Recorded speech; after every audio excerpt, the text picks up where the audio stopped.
一把刀子猛地从后面捅进我的肚子。我低头看到肚子中间带血的刀剑，这时候我才知道我被老婆戴了绿帽子了。情夫嚣张地抽出刀，狞笑着看着我。此刻我的老婆却坐在床上，裹着床单嘲讽他：“别怪我，陈晓，现在可是末日。”我死死盯着这对狗男女，视线扫过凌乱的床铺，那是我和林小云的婚床。她的内衣落在赵磊脚边，黑色蕾丝还守护她的脸。小云说的对，你这套江景房不错，还有你囤的那些物资，够我们撑好一阵子了。暴雨已经连续下了7天，整个城市被洪水吞没大半。我凭着从小养成的危机意识，提前3个月就开始囤积物资。我以为是为我们准备的未来，现在却成了自己的催命。为什么？知道吗？你每次加班回来给我带宵夜的样子，真是傻得可怜。我和磊哥早就在一起了，你那点死工资还不够给我买个包。他呼吸中还带着赵磊的烟味。你猜猜，你加班的3个月，我们在这做了多少次？跟他说这么多干嘛？赶紧处理了，水位又涨。林小云起身，从我口袋里掏出钥匙串，挑出其中一把，那是我父母留下的老房子钥匙，里面存放着我真正的大批物资。谢了，老实人。我用尽最后力气抓住他的脚踝，却被狠狠甩开，两人头也不回的离开。在我闭眼之前，我听到赵磊调酒的声音。今晚水位涨上来，咱们在阳台试试，刺激。我不甘心，我喉咙里发干，眼前一片漆黑。若是我能再活一次，我一定。当我彻底陷入黑暗时，时钟突然倒转，时间回到了末日前。陈晓，你是不是又乱买东西了？林小云尖利的声音在我耳边响起。我猛地睁开眼，此刻我正坐在客厅沙发上，手里拿着手机，屏幕上显示着刚付款成功的订单：50箱压缩饼干，30箱罐头，20箱饮用水。茶几上摆着我和林小云的婚纱照。我问你话呢。林小云踩着高跟鞋走到我面前，一把抢过手机。你是不是疯了？买这么多垃圾食品干嘛？家里都快堆不下了。我愣愣地看着她，眼前的林小云妆容精致，穿着我上个月刚送她的连衣裙，脖子上还戴着我省吃俭用3个月买的项链，领口处还能看到一枚淡红色的印记，吻痕。今天是几号？我声音沙哑。你睡糊涂了。林小云翻了个白眼，拉了拉领口。10月18号，我警告你，赶紧把这些乱七八糟的退了，看着就行。10月18号，我心脏狂跳。距离那场持续3个月、淹没整个陆地的暴雨，我重生了，重生回被背叛和被杀害的1个半月前。就在这时，我眼前突然闪过一道蓝光，一个半透明的系统面板浮现在视野中。面板中央是一艘简陋的木筏，旁边有个小小的仓库图标。末日游轮系统已激活，检测到玩家强烈的生存意志，系统绑定成功。距离末日暴雨降临剩余45天。初始船只小木筏可升级。当前任务：收集物资，升级船只。满级可解锁海洋霸主号超级游轮，配备完整生存设施。我揉了揉眼，这不是幻觉，我真的重生了，还有了金手指。而这对狗男女却对末日毫不知情。问你话呢，发什么呆？林小云不耐烦地推了我一把，我抬眼看向她，林小云被我盯得心里发毛。你什么眼神？没什么，我扯了扯嘴角，突然想通了一些事。我拿回手机，不仅没有取消订单，反而又下单了一批药品和净水设备。你疯了吧？林小云尖叫起来。这个月房贷还没还呢，你哪来的钱？这你就不用操心了。我站起身，居高临下的看着她。对了，你昨天说晚上要和闺蜜去逛街。林小云眼神闪烁。对啊，怎么了？哪个闺蜜？王倩、李丽？我步步紧逼。还是你的私人健身教练赵磊？林小云脸色瞬间煞白。你胡说什么？是不是胡说？你心里清楚。我走到她面前，伸手捏住她的下巴。林小云，我给你最后一次机会，现在坦白，我可以考虑让你死得痛快点。你放开我！林小云挣扎起来。你神经病啊！我要离婚。离婚？我笑了。好啊，现在就滚。林小云愣住了，她本以为我会像以前一样跪下求她别走，没想到我这么干脆。滚就滚。她抓起包包走到门口，又回头。你别后悔，到时候求我都不回来。放心。我靠在墙边冷笑。我永远都不会求你。门被狠狠摔上，我走到窗边，看着林小云踩着高跟鞋气冲冲地走向小区门口。街角停着一辆熟悉的黑色越野车，赵磊的车。林小云上车后，两人立刻拥吻在一起。赵磊的手从他肩膀滑到胸口，动作熟练。我面无表情地拉上窗帘，打开系统面板，研究起这个末日游轮系统。但最让我心动的是系统的另一个提示：船只达到一定等级后，可授予他人登船权限。这意味着我不仅能自己活下去，还能选择带上谁。上辈子临死前的画面在脑海中闪现：林小云的背叛，赵磊的刀子，冰冷的水淹过口鼻。这一次，我要让所有伤害过我的人付出代价。我这套江景房还有80万贷款，但父母留下的老房子是全额付款，市价约300万。我毫不犹豫地拨通了房产中介的电话。对，急售，价格可以低10%，条件是你1周内帮我出手。挂断电话后，我又申请了多张信用卡，套现出所有可用额度，加上存款和即将到账的卖房款，我手头能调动近500万资金。但这还不够，想要建造一艘能在末日生存的超级游轮，需要海量物资和升级点数。我看着系统里那艘小木筏，要在45天内打造一艘属于自己的诺亚方舟，而第一件事就是囤货。林小云果然没回来，我乐得清静，坐了一辆货车，直接去了城郊最大的批发市场。这里没有市中心的超市那么醒目，大宗采购也不容易引起怀疑。老板，大米什么价？我走进一家粮油批发店，东北珍珠米3块8一斤，你要多少？先来5吨。柜台后面一个正在喝茶的中年男人差点呛到。多少？5吨。我面不改色，公司发福利，员工多。好嘞，我这就给您装车。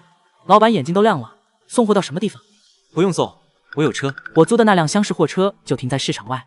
老板叫来几个工人，开始往车上搬货。趁着装车的功夫，我去调料区转转。刚走到隔壁，一个带着笑意的声音从我身后传来：“这位老板需要调料吗？我家货最全。”我回头微微一愣，说话的是一个看起来35、6岁的女人，穿着一身套裙，上面是深 V， 底下是包臀短裙，裙摆刚好在膝盖上方，露出2条笔直白皙的小腿。那件衬衣领口处若隐若现，明艳大气的长相，一头大波浪卷发披在肩头，正笑意盈盈地看向我，还带着打量。我了一声，点点头，看一看。走进他的店铺，货架整齐，各种调料琳琅满目。老板第一次来这边采购吧，看着面生呀。他跟在我身侧，肩膀若有若无地碰撞我。我叫苏曼，这家店是我的。我目光扫过货架，盐、糖、酱油、醋、料酒，各种酱料，基础款的，每样先来50箱。苏曼眼睛睁大，笑得越发灿烂。老板真是大手笔呀，不知道的人还以为您这是末日囤货呢。我抬头看他，他连忙打着哈哈说：“开玩笑，最近看这种小说看多了，您继续选，不用管我。”我不多解释，继续挑选具体的品类和数量。他一边记录，一边和我闲聊。你看这么年轻就负责这么大规模的采购，真挺能干的。我们店和很多大企业、食堂、连锁、餐饮都有合作，品质绝对有保障，而且价格好商量。说到这儿，他微微侧头，对我眨了一下眼睛。只要品质高，价格不是问题。我平静地回答：“这批调料花费不小，为了经验值，值得。”爽快啊！苏曼笑容加深，撩了一下耳边的卷发。我们仓库还有一批高端进口的橄榄油和香料，之前客户订多留下的，保质期都很新，价格可以比市场价低20%，有没有兴趣？他说着，身体不经意地往我这边靠了一点，豆沙色的指甲修长好看。我瞬间明白了他的意图，低20%，优惠幅度不小啊，把我当长期维稳的大客户了。行，我点点头，省钱当然好了。这边请。苏曼脸上笑意更浓，转身引路，走在我前面。包臀短裙随着她的高跟鞋轻轻摆动，腰臀曲线暴露无遗。仓库在后面整洁干燥，堆满了货品。她找出了10几箱橄榄油和西餐香料。本来是要给一家5星酒店送货，但他们减预算了呀。苏曼叹了口气，眼睛亮晶晶的。你要是都要了，我就给你个友情赞，以后有什么需要随时找我，保证给你最优惠的价格。她递给我一张名片，指尖擦过我的手掌，轻声在我耳边说：“24小时开机，晚上也能为您服务哦。”行，我都要了。我接过名片，揣进口袋，和前面的一起算，尽快装车。没问题。苏曼立刻招呼工人，赶紧的，给老板清单装车，仔细点。1个小时后，调料全部装车完毕。可惜我现在没心情与他调笑。3个小时后，我载着大米和调料去了一处偏僻的街道。停下车，我就迫不及待地开始实验收纳功能。我的手放在一袋大米上，就听到系统说：“检测到物资是否存入仓库。”是。大米一闪，整袋消失。仓库图标旁出现的数字1/1000，经验值从0变成了50。有用！我精神大振，开始疯狂收物资。大米、面粉、食用油，各种调料，一箱箱消失，仓库容量上涨，经验值跳动。最后一袋盐收进仓库。系统提示音响起：物资品类调味料已解锁，经验值加100，当前经验值1000分之780，还差220点。我看看时间下午3点，批发市场5点关门，还来得及。我返回批发市场，直奔医疗用品区，急救包、抗生素、感冒药、止痛药、消毒用品，我每种都拿了不少。结账时还看到了苏曼，苏曼一脸诧异地盯着我，我却没心思与他打招呼，递过信用卡。这一单花了我5万多，但是很值得。这些医疗物资收进系统后，经验值直接暴涨。物资品类：医疗用品已解锁，经验值加100，当前经验值1120，经验值已满。船只升级，面板中央的小木筏开始发光，破木筏变成了木质小船。升级完成，当前船只升级木筏，汤过容量5000千克，下一级所需经验0/5000，新功能解锁，物资分类系统。我长呼了一口气，升级完成，但看着下一级需要5000经验，不行，我得抓紧了。接下来1周，我进入疯狂囤货模式，每天不亮就出门，深夜才回来。信用卡刷爆，老房子地下室堆满了，还没来得及送入系统的物资。林小云期间回来过2次，都是趁我不在来拿她的衣服和化妆品。我们没有联系。我查了查账户，手头还有420万。我不敢停歇，去了全市最大的户外用品店。老板，我要军用净水器、柴油发电机、便携式太阳能板，还有潜水装备。老板眼睛越来越大，您这是准备要组探险队啊？对啊，有没有现货？我笑了笑，有些有，有些要调货。不过你要这么多，资金这方面……他搓了搓手，我亮出银行卡。全款。老板咽了口唾沫，您稍等。2个小时后，我带着满满一货车的装备回到了房子。这些高级物资收进系统，经验值像坐了火箭一样往上窜。检测到高级物资军用净水器，经验值加200。检测到高级物资柴油发电机，经验值加300。物资品类户外装备已解锁，经验值加100。当前经验值5000/3850，还差1150。我看着系统面板上的倒计时，时间越来越紧了。当天晚上，我难得回了一趟家，一进门就看见林小云坐在沙发上，脸色不太好看。你还知道回来啊？这是我的房子，倒是你，不是要跟我离婚吗？什么时候去办手续？陈晓，我们谈谈。谈什么？我知道你最近在买那些乱七八糟的东西，你到底想干嘛？你想让家里招老鼠？不关你什么事。你是不是天天看网上那些帖子，说什么末日谣言，说下个月会有大暴雨，都是瞎扯，你别信。我只是喜欢囤东西，你知道的，我从小就缺安全感。可是你花的钱也太多了吧？我查了你的消费记录，这半个月你快花了100万，钱呢？我把老房子卖了。什么？那老房子你怎么能卖掉？我的房子，我想卖就卖，倒是你这么关心我的钱干什么？离婚后这些都和你没关系。陈晓，我们别闹了。这段时间我想了很多，是我不好，我不该说离婚的气话。不是气话，我认真的，明天就去办手续。你是不是外面有人了？我差点笑出声，贼喊捉贼啊！随你怎么想。倒计时37天，第2天早上9点，我开车到达民政局门口时，林小云已经等在那里了。她特意打扮过，穿着一身崭新的香奈儿套装，手里拎着最新款的 LV 包包，身边站着赵磊，两人亲密地挽着手臂。看到我下车，林小云故意往赵磊身上靠了靠，脸上带着胜利者的微笑。陈晓，你总算来了，我还以为你反悔了呢。林小云语气里满是讥讽，我没理他，径直往民政局里走。急什么？小云马上就是自由身了，以后想买什么就买什么，想跟谁在一起就跟谁在一起，不像某些人离了婚就一无所有。我停下脚步，回头看了他们一眼。是吗？祝你们幸福。我的平静显然激怒了他们。林小云脸色一沉，正要说话，我手里的手机却突然响了，是林小云的父亲打来的电话。我皱眉，还是接了起来。陈晓，你个兔崽子，你居然敢跟小云提离婚，你算什么东西啊？陈晓告诉你，我们家小云嫁给你是看得起你，小云跟了你几年，你给她过什么好日子了？现在还敢提离婚，你是不是外面有人了？我冷笑一声，看着站在不远处的林小云，对着手机打开了免提。伯父伯母，话要说清楚，是你们女儿出轨在先，被我抓个正着，现在正和她的情夫站在我面前，等着和我办离婚手续。你放屁！小云那么乖，怎么可能出轨？肯定是你自己没本事，满足不了小云，她才出轨。她才什么？她才找别的男人。伯父，你女儿脖子上现在还带着别的男人留下的痕迹，要么我拍一张照片发给你们看看吗？电话那头安静了几秒钟后，林武的声音再次响起。你胡说八道，小云说的那是过敏。过敏？你们好歹也是过来人了，真看不出来什么吗？陈晓，你把手机挂了。林小云突然冲过来，想抢我的手机。看你他妈的找死！我没理会他们，继续对着手机说：“看来你们两位早就知道林小云出轨的事儿了，难怪这么急着帮她骂我。怎么觉得你闺女攀上高枝了？我这个前女婿就碍眼了。”陈晓，你别给脸不要脸！小云跟你离婚只会过得更好。赵磊那个孩子我们见过，人家有健身房，有钱有势，对小云也好，比你强100倍。果然，我心中最后一丝侥幸在这一刻也彻底消散。他们一家果然都知道，在林小云父母眼里，女儿出轨不是错，错的是我留不住她。原来如此，那就祝你们的乘龙快婿早日娶你们闺女过门吧。不过我得提醒你们一句，破鞋就算镶了金边，也还是破鞋，图个新鲜，等玩腻了。谁知道他会不会娶个二手货？陈晓，林小云气得整个人扑了过来，我挂断电话，推开他。怎么，你被我说中痛处了？你个混蛋！赵磊才不是那种人，他爱我，他会娶我的。你再敢说一句试试！民政局已经有人围观看热闹了，我整理了一下衣领，走吧，赶紧办手续。离婚手续办得出奇的快，不到20分钟。陈晓，离开我，你这辈子都别想找个比我更好的女人。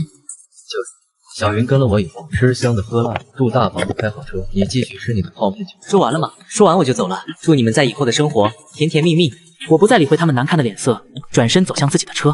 我听到林小云在背后骂我：“陈晓，你别后悔，到时候你跪下来求我，我都不会看你一眼。”我打开系统面板，看着快要升级的经验值，是时候联系那位有渠道的美女老板。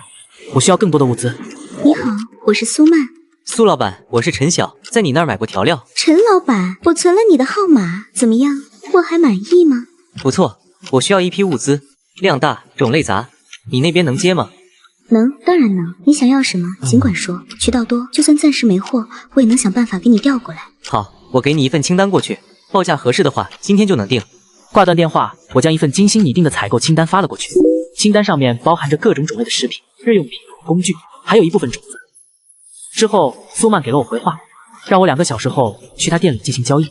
没想到苏曼调货这么快，价格也比市场价低了不少，质量保证和违约责任方面也写得极其清楚。我直接在合同上签了字，苏曼也迅速签了名字。陈老板，合作愉快啊！我点点头，正要离开时，他叫住我：“陈老板。”我回头看着他：“你买这么多东西，真的是为了公司？不然呢？”“没什么，就是好奇。你别介意，以后有什么都可以找我，我非常注重朋友。”朋友，我看着他，并没有把这句话放在心上。仁慈是末日里最奢侈的东西，我是付不起。3天后，房产中介打来电话：“陈先生，房子有人要了，全款。”“买家是谁？”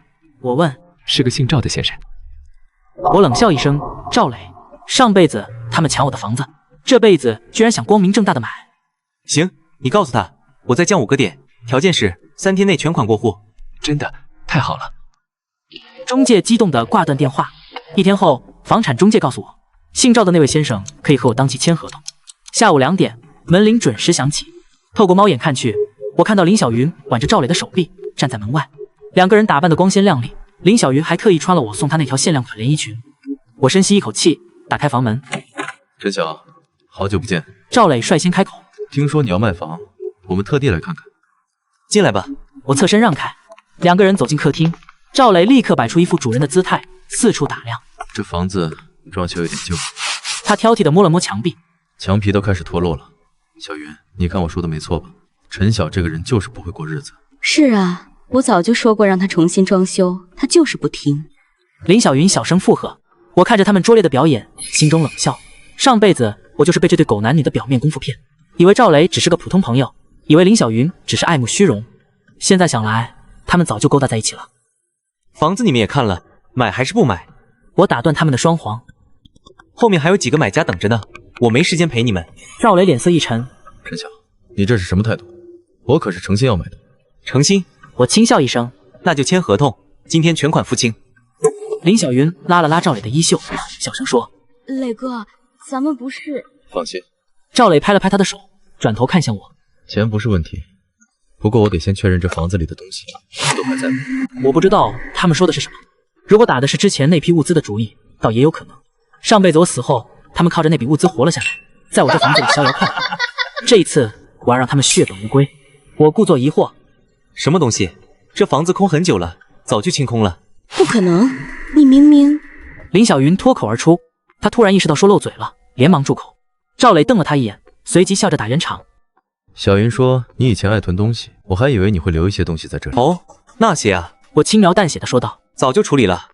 房子是空的，你买的是房子，不包括其他东西。两个人交换了一个眼神。要不我们再考虑考虑。赵磊试图拖延。随便，我无所谓。不过提醒你们，后面那位买家愿意全款，还要加价。要不是看在咱们认识的份上，也不会让你们先来。这句话直接击中了他们的软肋。赵磊咬了咬牙。我们买，现在就签合同。中介立刻拿出准备好的文件。赵磊颤抖着手签下了名字。林小云在一旁紧张的看着。最后一笔落下，赵磊长舒了一口气。钱什么时候到账？我问。最晚明天。不过陈晓，房子既然卖了，你得马上搬出去，我们现在就要接手。赵磊说。我挑眉道。这么急？当然了，磊哥都计划好怎么装修了，你这品味太差了，我们得重装。林小云开口，语气中带着得意。我看着他们迫不及待的样子，心中冷笑。搬出去可以，不过按照合同，我得有1个月时间收拾东西。当然，我会付租金。我慢慢的说。租金你付多少？赵磊眼睛一亮，我报了一个数字。两个人对视一眼，赵磊拍板道：行，就1个月，你写进补充协议，1个月后必须搬走，1天。当然，我爽快答应。1个月后暴雨就降临了，整个世界都会被洪水淹没，谁还在乎这套房子？签完补充协议，赵磊和林小云心满意足的离开。一晚过后，我的手机银行上突然多增了300多万，我长长舒了一口气，资金到账，又可以开始大肆囤货。拿到房款的第2天，我就开始进行扫货。倒计时25天，我的船只升级为了蒸汽动力船。倒计时20天，升级为小型游轮。当第一艘游轮出现在系统面板时，我差点激动地跳起来。这是一艘长约50米的白色游轮，甲板上有3层船舱，船尾还有一个小型的直升机停机坪。系统提示：这艘游轮已经具备了基本生存设施，淡水净化系统、发电设备、厨房、医疗室、住宿舱房。不过距离我想要的海洋霸主号还有差距。按照系统的说明，海洋霸主号是一艘长度超过500米的超级游轮，配备完整的生态系统、武器防御系统、科研实验室，还有小型的水下潜艇舱，那才是真正的末日方舟。只是现在我还有不到20天的时间。看着账户里迅速消失的数字，我的手机响。陈晓，你什么时候搬走？都过去这么长时间了，小云已经和你离婚了，你不搬走，我怎么和小云住进去？我心中一动，上辈子他俩霸占了我的物资和房子，活得逍遥自在。这辈子他们花了300万买下那套空房子，手里应该还有不少钱吧？也许我可以从他们身上榨一点。放心，月底前一定搬走。不过有件事要跟你们商量一下。什么事？我最近手头有点紧，能不能提前退租？当然，违约金我照付，这个月的租金也不用退了，就当补偿。电话那头沉默片刻，我听到他们2人在商量。你想提前走，你给多少违约金？得加倍。我爽快答应。行啊，不过现在没钱，得月底才能给。耍我们呢？怎么会？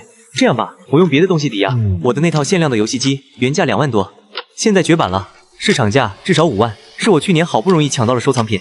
林小云当时还嘲笑我乱花钱，果然他们心动了。还有我那块手表，瑞士机械表，买的时候8万。我列举了几样值钱的物品，总价超过30万。林小云和赵磊商量后，同意了我的提议。东西在哪？在我这，我便宜卖给你们，不过得月底交货。2个人可能是太着急了，被我的便宜低价出售冲昏了头脑。东西到时候我们就去拿。不过陈晓，你别耍花样。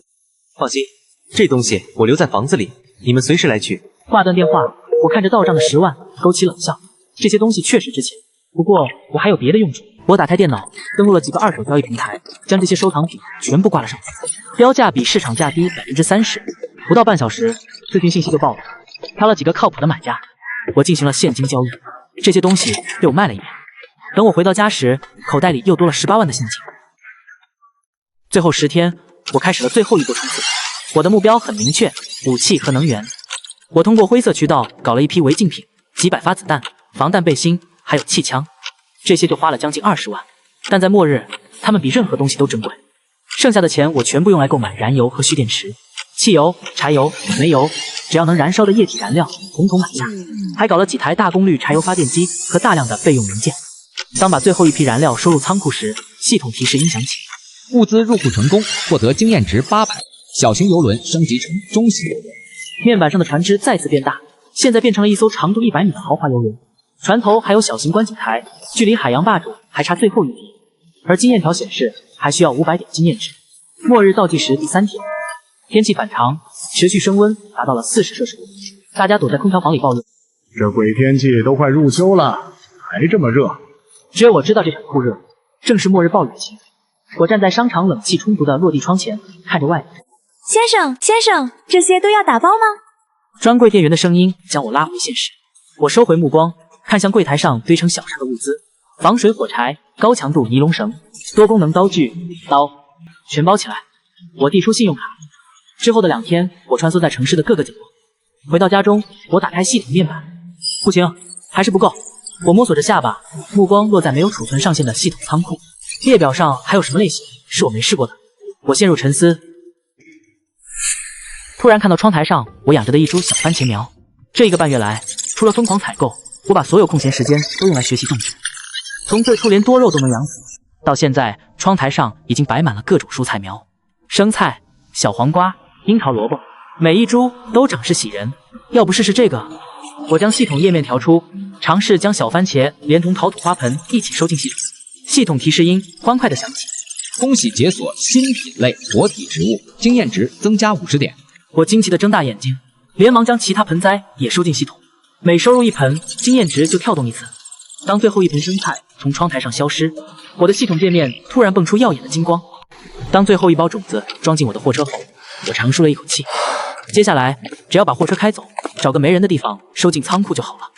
我刚准备和苏曼道别，就听见背后传来熟悉的声音，是林小云。她依偎在赵磊身旁。哎，这不是陈晓吗？怎么你找了新女人了？他说这话时，眼神还不住地往苏曼傲人的身材上打量，而他旁边的赵磊更是在看到苏曼饱满的胸脯和纤细长腰上，喉结不自觉地滚动。看看你，离开我之后只能找老女人吗？林小云注意到赵磊的眼神，脸色难看，穿着高跟走过来，嗤笑一声：我说陈晓，你这眼光真够差的，也是，你也就只能找这种抛头露面做小本生意的了。我还没说话，苏曼就抬起头扫视2人，怜悯道：我当谁呢？大清早就在别人店门口叫我开门做生意，干干净净，不偷不抢。倒是你呀！苏曼上前一步，挽住我的胳膊，亲密地看着我，红唇讥诮道：在这里耀武扬威很光荣吗？还有你的那位，对你不怎么专心啊，眼珠子都要掉老娘领口里了。你俩还真是般配。林小云被戳中痛处，火冒三丈。不要脸的老女人，你知道我是谁吗？谁管？在我这儿对我的客户出言不逊，就是天王老子来了也得给我道歉。赵磊见形势不妙，拉着林小云的胳膊。林小云正在气头上。走吧，跟这种人生什么气？走什么？陈晓，你让他给我道歉。还有，你这个破车，赶紧开走，不要挡路。我心思不在这，系统页面上倒计时不到3小时，我必须赶紧离开。林小云，我和你两清了，请你们离开，不要妨碍别人。两清？你装什么？那个房子你什么时候搬走？我和磊哥马上就要开始新生活了，看到你东西就晦气。我不想再浪费时间。随便你，苏老板，货款已经结清，多谢，我还有急事，先走一步。说罢，我转身就要去拉货车的门。谁让你走了？你今天不把话说清楚。林小姐，你再无理取闹，我就报警了。他说着，对身后的店员使眼色。2个店员隔开了我和厉九。你快走，这个是我私人联系方式，有什么需要可以打这个电话。我愣了一下，看着苏曼漂亮的脸庞，压低声音快速说：苏曼，听着，如果城里发生了糟糕的情况，你应付不来，就到港口，那里有很大的船，想办法靠近，或许还有一线生机。苏曼的眼睛瞬间睁大，眼底都是震惊和愤怒。没时间解释了。我拉开车门，跳上驾驶座，一脚油门冲出批发市场，汇入车流。我已经来不及再把车开到没人的地方，只能停在街口，迅速钻进车库，将物资收进系统。系统提示音不断在我耳边响起。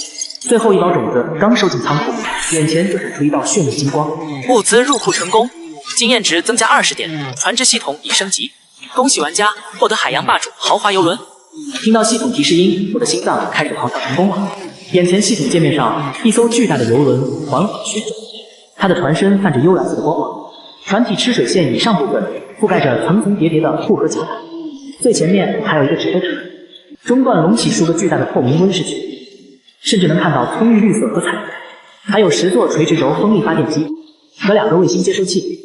这还不是全部，海洋霸主号超级游轮实体化准备就绪，请宿主选择安全水域投放。当前时间：末日暴雨降临，倒计时0小时。窗外传来第一声豆大的雨点稀疏地敲打车窗，我毫不犹豫地启动货车，朝着早已雪地的港口全速前进。末日，它真的来了。于是，在抵达港口最后几公里，彻底失控。挡风玻璃上的雨刷器已经开到最大频率，视线依旧模糊，只能依靠道路两侧隐约轮廓前行。原本平坦的公路变成了湍急的河流，浑浊的积水裹挟着垃圾、树枝，还有小型漂浮物，不断冲击着货车的底盘。每一次碾过深水区，车身都会剧烈晃动。坚持住，就快到了！我咬紧牙关，盯着前方被吞噬的道路。系统面板上的时间流逝，港口的方向，天空呈现着青灰色。将货车歪歪斜斜停在预定泊位的废弃起重机下，我整个人都要虚脱了。推开车门的瞬间，狂暴的鱼跃砸在我身上，瞬间将我淋透了。咸湿的海风混合着雨水和金属锈蚀的气味扑面而来，我顾不上这些，抹了把脸上的雨水，踉跄地冲上去。眼前是咆哮的海面，巨浪拍打着混凝土，溅起数米高的泡沫。港口那几艘来不及撤离的小型船只已经起飞。就是这儿。我深吸一口气，对系统发出指令。系统在目标点释放海洋化水炮。就在我指令下达的瞬间，前方约100米外的海面上空光线出现了诡异的延续，紧接着一个庞大的、令人呼吸停止的阴影，毫无征兆的落下。即使在系统界面里看到过3维模型，也做好了心理准备，可当这艘海洋巨兽出现在眼前时，我还是定住了。太庞大了，500米的长度就像拔地而起的钢铁山脉。港口立刻被占据了一大半。幽蓝色的船身泛着冷冽的金属光，雨水冲刷却无法留下任何污迹。层层叠叠的装甲板，错落有致的建筑，在模型中看到的炮台、穹顶、天线阵列，此刻都无比的真实。它就像是海洋上的堡垒。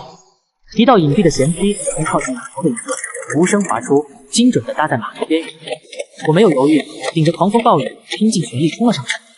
当我的双脚踏在油轮和金甲板上时，身后沉重的舷梯立刻收回，密封门无声关闭，将末日彻底隔绝在外。世界安静了，只能听见油轮内部恒温系统轻微的轰鸣声，还有我剧烈的心跳和喘息声。我瘫坐在入口处大理石地板上，抬头看清周围，呼吸再次一顿。系统指引我前往船长生活区的豪华浴室，穿过宽阔的能跑马的走廊，踩着顶级地毯，我推开了一扇厚重的橡木门。我彻底无语了，这是浴室吗？这明明是洗浴中心啊！挑高近5米的穹顶，镶嵌着柔和的星空氛围灯，地面和墙壁都是乳白色的大理石，金色的五金件和艺术水晶灯点缀其间。中央是一个足以容纳5、6个人的主按摩温泉池，冒着热气，水底还有变换的 LED 灯光。池边环绕着造型各异的单人泡汤池，有高温深泡池、冷水醒神池，还有气泡按摩功能的碳酸池。淋浴区是独立的隔间，配备多个顶级花洒，更别提智能镜柜、加热毛巾架，还有摆满了顶级洗浴用品和香薰的琉璃台了。这系统也太懂享受了！我喃喃自语，迅速脱掉了湿透的衣物，将自己沉入温泉池中。水温包裹全身，驱散了所有的寒冷和疲惫。我靠在池边，拿起放在防水托架上的手机，屏幕亮起，一连串的信息提示涌了进来。最多的是，原来小区的业主群开锅了。救命！地下室全淹了，我珍藏茅台啊，全泡汤了。谁能给我帮帮忙？谁家有吃的？外卖全停了，超市也关门了，我们家可就只剩下几包零食了，这咋办啊？物业呢？物业电话打不通，水都淹到3楼了，电梯也停了。我刚从窗户口看了一眼，路面全是水，车都飘起来了。这雨到底要下到什么时候？天气预报不是说就下几个小时吗？大家别慌啊，我和男朋友准备了充足食物和水，暂时安全。就是电好像不太稳定。您姐分一点吃的呗，我家里有老人。哎，我们自己也不多呢，不好意思啊，小美。我男朋友说雨可能下好几天，大家自求多福吧。林小云，一点良心都没有。前世我也是恐慌无助者中的一员，可现在林小云还在那里炫耀她自以为是的先见之明，却不知道真正的灭顶之灾才刚刚开始。我在汤泉池泡了半个小时，直到骨头都软了才起身。旁边的智能衣柜已经根据我的身材准备好了一套舒适柔软的家居服，换上以后，我前往厨房。顶级中央厨房，超级大，中间是天然花岗岩打磨的中岛操作台，里面有电磁炉、水槽，还有升降式电源插座。四周是嵌入式厨电、双开门智能冰箱、蒸汽烤箱、微波炉、咖啡机，一应俱全。头顶是暖光吊灯和隐藏的抽油烟系统。最震撼的是，我面前是落地观景窗，窗外是波涛汹涌的海面，室内却温暖。我打开最大的双开门冰箱，冷气扑来，里面早已摆放好了各种顶级食材，澳洲 M9 和牛排用真空袋装着，新鲜的三文鱼、鳕鱼排，还有有机蔬菜、各色的芝士、黄油堪比5星级酒店。我取了一块牛排，用海盐和黑胡椒腌制，浓郁的肉香在橄榄油中滋滋作响。煎了个太阳蛋，又切了几片块面包。打开平板电脑，新闻正播报着触目惊心的画面。画面里，熟悉的街道变成了水洼，人们挤在高楼的窗口呼救，一片末日景象。看到这儿，我嘴里的牛排少了几分滋味。暴雨已经持续4个小时，我市及周边地区出现严重洪涝灾害，多处城区被淹，交通瘫痪，电力通讯中断。目前救援力量正全力投入，灾情仍在扩大。气象部门警告，此次暴雨过程异常，强度大，范围广，持续时间超乎预期，请广大市民务必留在安全区域等待救援。我忽然想起了苏曼，她怎么样了？我拿起手机拨打她的号码，连续几次都是忙音，我的心一点点沉下去。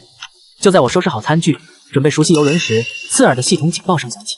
我抛开杂念，走到控制室，调出外部监控。警告！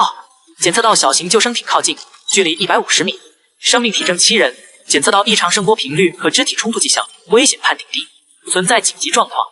高清夜视摄像头穿透了荧幕，锁定在那艘橙色救生艇上，其中4个男人和一个穿着时髦但狼狈的人，围着一个身穿脏污白大褂的女人挥洒说话。透过增强音频的采集，我听到了他们的争吵声。沈医生，你可别怪我们啊！这船漏了，这么多人都活不下去了。就是，你一个医生救了这么多人，也算功德圆满了。现在被大家牺牲一下，怎么了？把他推下去，减轻重量，不然我们都得死。你们还有没有人性？我刚才还帮着王姨处理伤口，放开我！别跟他废话，快动手！水越来越多了。眼看2个男人就要抓住沈医生的胳膊往海里扔，混蛋！我怒骂，末日生存法则残酷，但这样赤裸裸忘恩负义，还是让我怒火中烧。我没有迟疑，迅速套上了一件系统准备的带着恒温系统和防水透视功能的高级战术雨衣，抓起了强光手电和高压电击防爆棍，冲向侧舷的应急出口。系统打开左舷3号应急出口，投放伸缩救援梯，目标锁定救生艇白大褂女生，准备高压水炮，低功率模式，威胁其他人员。当我走到侧舷甲板时，冰冷的暴雨再次打在身上，雨衣完美隔绝了湿冷。合金伸缩梯迅速从船体伸出，稳稳地搭在剧烈起伏的救生艇边缘，落在沈医生手边。同时，游轮左舷一处甲板划开，粗壮的高压水炮口弹出，没有发射，但黑洞洞的炮口在探照灯下清晰可见。不想被冲进海里喂鱼，就放开他。你抓住梯子上来。沈医生反应极快，虽然吓得够呛，但求生本能让他瞬间抓住了近在咫尺的梯子。不准走！那个大光头还想要阻止，砰！一道低压水柱惊地弹在前，水花溅了他一身，吓得他连连后退。沈医生趁此机会用尽力气爬了上来，体力显然不够，爬得摇摇晃晃。我一把抓住他冰凉的手腕，将他拉向了甲板。他脚下一软，直接跌入我怀中。我入手一片湿冷，隔着一层湿透的白大褂，我依然能感觉到他惊人柔软和纤细的腰肢。他浑身颤抖，不知是冷还是怕。救我们呀！救我们呀！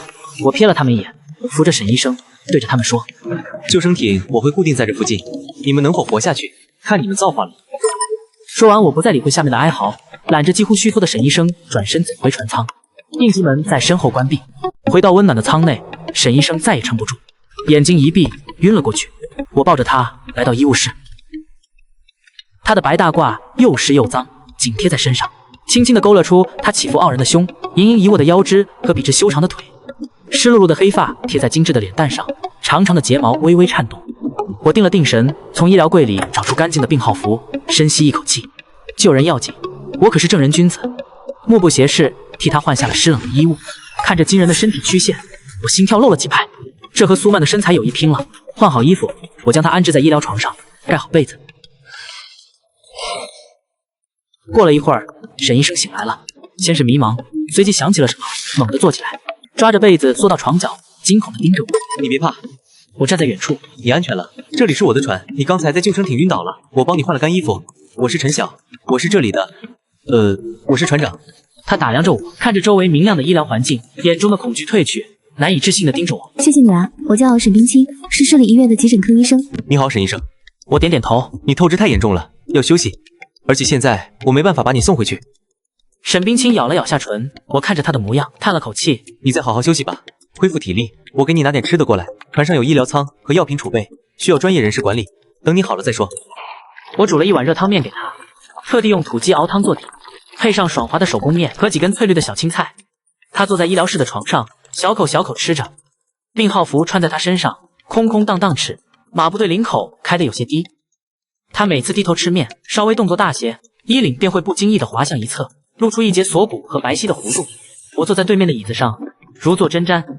沈冰清显然也察觉到了自己衣服的不合身和偶尔的走光，他吃得越来越慢，耳根悄悄染上了一层红，身体绷紧，努力想把过大的领口拢好。我轻咳一声，打破了沉默。沈医生感觉好点了吗？他迅速抬头看我一眼，又飞快低下头。好多了，谢谢。面很好吃。那就好。你体力透支，需要好好睡一觉。医疗舱这边有监控设备，你休息不踏实，我带你去客房区，给你安排一个房间。我站起身，沈冰清顺从地点点头，放下空碗，小心翼翼地掀开被子下床。我带他穿过宽敞的走廊，来到客舱区域，打开一间标准客房的房门。里面的配置虽然比不上我的主套，但依然堪称豪华。舒适的大床，独立的卫浴，小沙发，书桌，甚至还有一扇可以看到侧闲海景的圆形舷窗。这里吧，基本生活用品柜子里都有新的。沈冰清站在门口，看着房间内堪称奢侈的陈设，眼中再次浮现出难以置信的震撼。这真的是船上的房间吗？陈先生，你这艘船也太豪华了。家里留下的，以前喜欢航海，就改造的舒服了些。你好好休息，明天再说。浴室里有热水，柜子里有干净的毛巾和浴袍。谢谢。安顿好他，我回到自己的主卧室，紧绷了一整天的神经终于得以放松。然而，就在我即将入睡之际，咚咚咚，敲门声响起。我坐起身，谁？门外安静了一下，传来沈冰清有些窘迫的声音：“是我，沈冰清。”我下床，打开门。沈冰清双手局促地交握在身前，头发还有些湿漉漉的，似乎刚洗过澡。他的脸红得厉害，几乎要滴出血来，眼神躲闪着不敢看我。怎么了？不舒服？不是，我想问你这里有没有那个？哪个？他的脸更红了，脚尖不安地在地毯上蹭了蹭。就是内裤，我现在什么都没穿，不习惯。说完这句话，他羞得想要找个地缝钻进去，连脖颈都染上了粉色。我愣住了，我的视线控制不住地再次掠过他微微起伏的胸口，风光呼之欲出，一股热流瞬间窜向小腹。我赶紧移开目光，深吸一口气，压下心底的躁动。你等一下，关上，靠在门板上平复了一下心跳，然后走到房间的智能控制面板前，连接系统仓库。当初囤货时，我的清单力求包罗万象，日用品自然也囤了不少，男女款式都有，都是挑质量好的买。我在仓库界面里快速翻找着内衣分类，很快找到了，但我拿出来一看，顿时有点尴尬。这是一套包装精美的女士内衣，黑色蕾丝材质，半透明，款式相当性感火辣，是我当初扫货时顺手从某个高档内衣店清仓区打包回来的众多款式之一，根本没仔细看。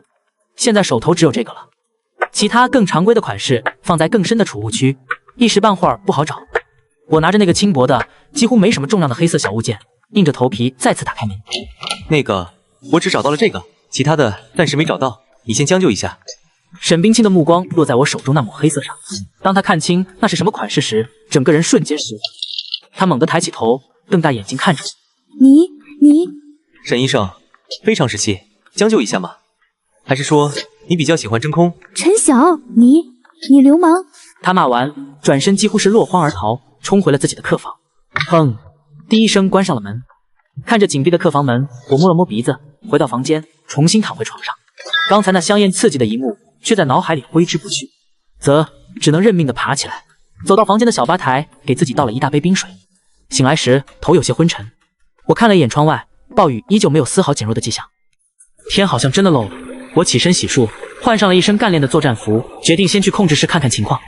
经过客舱区时，我特意在沈冰清的房门外停了一下，门紧闭着，里面悄无声息。我摸了摸鼻子，有些尴尬，来到控制室。巨大的环形屏幕显示着游轮四周的状况，雨幕和海浪严重干扰了光学观测，但声呐和雷达系统清晰无误地勾勒出周围的景象。港口大部分区域已被淹没，只剩下少数高层建筑的顶部露出水面，像海中的孤岛。我昨天开来的那辆货车早已不见踪影。就在我准备检查游轮各个系统运行状态时，急促的脚步声从身后传来。回头是沈冰清，她换了那身可笑的病号服，穿了一套相对合适的女士运动套装，勾勒出她高挑纤细的身形曲线。洗过的头发湿漉漉的披在肩头，素面朝天。他走近我时，我隐约看到运动套装没有被其他束缚的痕迹，看来他最终还是将就了。陈先生，昨晚谢谢你了，还有衣服。不用谢，沈医生，你休息好了吗？好多了。于是是这么大，外面情况很糟。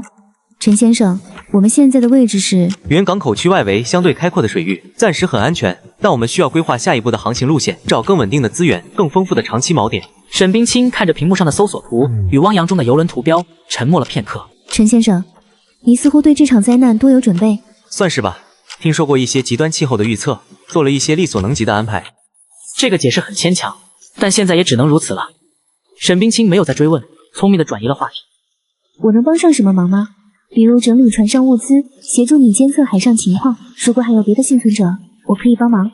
冰清，你的专业能力在这里非常宝贵。我的游轮上有完整的医疗舱和大量储备药品，很多药品的归类需要及管理和使用条件都不清楚，需要你来梳理。交给我吧，这是我的专长。好，我先带你去。就在这时，刺耳的系统警报再次响起。警告！俄监控领救生艇发生剧烈晃动事故，检测到高声尖叫及殴打声，危险等级低至中。我和沈冰清同时看向监控画面，只见昨晚那艘橙色的救生艇在波涛中疯狂颠簸，几个人正扭打在一起，确切的说是4个男人正在围攻推搡剩下的那个女人。透过增强的音频，可以听到哭喊和怒骂声。臭娘们，把吃的交出来！昨晚你就藏了东西，别以为我没看见。跟他废什么话？搜身！放开我！那是我的，那是我的东西！他哭喊着，但很快被淹没在男人的怒骂和巴掌声中。他们怎么能这样？在资源极度匮乏的压力下，人性最丑陋的一面都开始暴露。那个被围攻的女人昨天怂恿着他们把沈冰清推下海，此时她已经成了被欺凌的对象。沈先生，昨天这个女人对他恶意满满，但医者的人心让他无法无视。我沉思了一下，就不值得，不就好像有点冷血。系统启用左舷定向扬声器，发出警告。指令确认。下一秒，一个爆炸的声音在救生艇上空炸响。住手！扭打中的5个人被吓得浑身一僵，惊恐地望向声音的来源。你们在这里私斗掠夺，发生暴力行为，我就把你们掀翻。这句话让所有人都脸色煞白。如果他们这艘救生艇翻了，在滔天巨浪中，他们很快就会死。我们不敢了。女人瘫在船上，衣服被扯得凌乱，狼狈不堪。沈冰清松了口气，我以为解决了一件事时，声纳系统突然捕捉到了一个新的信号。警告，检测到新的漂浮物靠近，距离300米。我立刻调整监控角度，在灰暗中看到一个破旧的小橡皮艇在随波逐流，上面似乎趴着一个人影，一动不动。好像有人，好像失去意识了。我犹豫了，游轮的承载能力远远未达到上限，多一个幸存者如果是无害且有用的人，并非坏事。但是这个人必须可控。释放一架侦察无人机，低空抵近观察，评估目标状态与威胁。无人机释放。一架巴掌大小无人机悄无声息地从游轮隐蔽发射口滑出，穿过雨幕，飞向那艘橡皮艇。传回的画面上显示，橡皮艇上是一个女人，她侧趴着，身上穿着一套被划破、沾满污渍，但依旧能看出原本质地的米白色户外衣服。栗色的头发湿漉漉地贴在苍白的脸颊上，手臂和腿上有几处明显的擦伤。昏迷和狼狈依然难以磨灭她的美貌和气质。我心中一惊，是苏曼，那位美女老板怎么会在这儿？陈先生，你认识她？一个朋友。苏曼出现在这儿，是不是她听了我的警告，想要来港口寻找生机？无人机进一步扫描，显示苏曼生命体征微弱，体温偏低，有轻度脱水迹象，但无明显致命伤。身旁的橡皮艇除了一个进水的背包，空无一物。陈先生，她不行了，肯定得进行救治。我点点头，不论是因为什么，我都得救苏曼。左舷2号救援通道，准备释放救生网，打捞目标橡皮艇及人员。指令确认。这一次我没有亲自去甲板，通过监控看到机械臂精准地抛出救生网，朝着橡皮艇扔过去，连同昏迷的苏曼一起稳稳兜住，收回。沈医生，你得去趟医疗舱，人救上来后送过去，即要进行基础的检查和急救。好。屏幕上，我看着被机械臂放置在转运平台上的苏曼，紧闭双眼，长长的睫毛上布着水珠，与之前那位美女老板判若两人。将幸存者转运至医疗舱，交由沈冰清医生处置，全程监控。消毒程序结束后，苏曼被送进了医疗。沈冰清换上了白大褂，头发利落挽起，戴上了医用手套，瞬间恢复了专业干练的医生形象。他快速检查着苏曼的生命体征，体温35.8，低体温症，脉搏细弱，血压偏低，脱水明显，体表多处擦伤和淤青，左踝疑似扭伤，没有骨折迹象。他一边检查，一边与我汇报。立刻补液保暖，处理伤口。我站在远处，看着医疗床上脸色苍白的苏曼。按你的方案处理，有什么医疗和药品需要，直接用。他湿透的衣服被小心解开，脱掉，身上盖着保温毯，头发散在枕头上，少了平日的锋芒，多了几分楚楚可怜。沈冰清开始操作，他为苏曼建立静脉通道，挂上温热的生理盐水、葡萄糖，处理伤口，涂上药膏。苏老板呀，前几天还跟我谈笑风生，今儿就躺在这儿了，真是世事难料。沈冰清转回头来看向我，陈先生，你和这位女士很熟吗？对呀，我的御用供货商，也算是我的朋友吧。没想到他真能找到这儿来，算他命大。我笑了。沈冰清动作顿了一下，没再问。没过多久，苏曼的睫毛颤了颤，缓缓睁开眼睛。起初眼神涣散，几秒钟后焦距凝聚，看清了陌生的环境。穿着白大褂的沈冰清以及站在不远处似笑非笑的我。他猛地眨了眨眼睛，挣扎着想要坐起来。陈晓，这是哪儿？别乱动，你在输液，有脱水症状，需要休息。苏曼这才注意到手上的针头和身上的仪器，看了看沈冰清，又看向我，眼神复杂。苏老板，欢迎登船。方式虽然狼狈了点儿，怎么批发市场生意做到海上来了？苏曼苍白的脸上恢复了一点血色，他张了张嘴。真的是你？那艘大船？如假包换，海洋霸主号，鄙人的产业。我是看到港口有光，然后橡皮艇就失控了。你那天说的话是真的？看来你听进去了，不错嘛，不算太笨。不过下次投奔，记得选一个优雅的姿势出场，现在这样可不符合你的形象了。我的目光意有所指地扫过保温毯下隐约的身体轮廓，苏曼的脸蹭的一下红了，下意识想拉紧毯子，却牵动了输液管。沈冰清不动声色地帮他调整了一下。陈晓，我都这样了，你还取笑我呀？好，不笑了。沈医生，这位病人情况咋样？什么时候能恢复？调侃他。生命体征趋于稳定了，脱水症状缓解后就可以拔除输液，晚上要定期换药，脚踝建议24小时内观察，只要不作死，往海里跑就能活蹦乱跳。我啧了一声，看向沈冰清，这话怎么有点讽刺啊？苏曼也听出来了，她看着沈冰清，两个女人在医疗舱对视一眼。麻烦你了，沈医生。分内之事，没什么事儿。陈先生，我就去整理仓库了。去吧，辛苦了。沈冰清看了一眼苏曼，转身离开。医疗舱内只剩下我和苏曼。你请的医生？船上唯一的医生沈冰清，市立医院的急诊科骨干，他也是被我救上来的。怎么了？你对他有兴趣？陈晓，到底怎么回事？这艘船，你是不是早就知道会发生什么？他终于问到点子上了。知道一些，但不多，足够我做充足准备了。苏老板，现在这个世界已经变了，过去的规则不再适用，上了我的船就得守我的规矩。你什么规矩？很简单，第一，绝对服从我的命令；第二，贡献你的价值；第三，管好你自己，别惹麻烦。当然，你要是表现得好，我这个人对自己人向来很大方。苏曼的耳根瞬间红了，身体绷紧却没躲开。我能做什么？我的店，我的货全都没了。那些没了都是身外之物，你的头脑、人脉、资源、记忆，还有你这个人就是价值。好好养伤，养好了有你发挥的地方。好了，现在休息吧。不再逗留，我转身离开了医疗舱。接下来的2天，暴雨依旧，但是海洋霸主号因为多了2个女人，渐渐有了生活的气息。沈冰清以惊人的效率整理好了药品仓库，建立了清晰的目录和效期管理表，甚至规划出一个小型无菌处理区。每次工作他都一丝不苟，沉默寡言。苏曼恢复得很快，脚踝消肿后就闲不住了。我扔给他一个平板电脑，里面是邮轮物资管理系统的部分权限和清单。他开始重新分类物资，优化存储方案，还提出了节能和循环利用建议，专业程度让我刮目相看。不过这2位大美女在我这艘船上还有点微妙。我在厨房吃着牛排，苏曼拄着手杖走过来，递上她刚处理好的交易物资清单。陈晓，我发现仓库里有好多东西，比如雪茄、高端酒水、珠宝、手表，在特定环境下能换到一些我们需要的特殊资源。他靠在我身旁，身体微微前倾，我一眨眼就能看到波涛汹涌的白皙。沈冰清这时候就端勺营养餐走过来，脚步顿在我旁边。陈先生，高脂高蛋白饮食虽好，但是建议搭配蔬菜沙拉，维持膳食平衡。还有苏曼小姐，伤员不宜久站，可不利于恢复。多谢你关心，我好多了。不过你别忘了，你的专业大家可都等着你呢。不劳费心，我的工作从未懈怠。说完就在我对面坐下，我只能低着头吃牛排，假装没有感觉到两个女人之间的针锋相对，这种无声的较量倒是给我添了不少乐趣。这天下午，我正在健身房活动筋骨，沈冰清拿了2瓶功能饮料进来，递给我1瓶。陈先生适当补充电解质哦。谢了。我接过，拧开喝了一口，目光扫过他穿着运动紧身裤的笔直长腿。怎么了？你也有空来锻炼？观察船长先生的运动状态也是健康管理的一部分。沈医生，那天救生艇上谢谢你。我忽然开口，沈冰清一顿，侧头看我。谢我什么？